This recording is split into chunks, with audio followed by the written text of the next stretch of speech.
problema po sa bahay.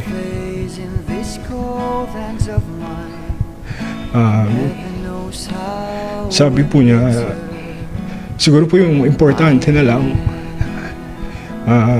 ako po na daddy niya, hindi na daw po tulad ng dati. Na nag-iba na daw po.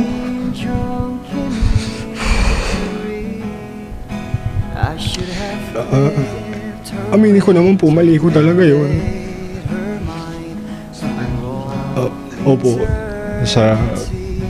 wala na daw akong time sa kanya, absent father na daw. Ito po, kinukode ko po yung mga kinukwento niya sa mga friends niya. Na hindi naman po yun ang intention ko since may sarili na po siyang kwarto. Pag chinecheck ko, since 15 years old na rin po siya, pag silip ko may ginagawa, ang iniisip ko po, since lumalaki na siya, 15 na siya, bibigyan ko po siya ng space, ng privacy.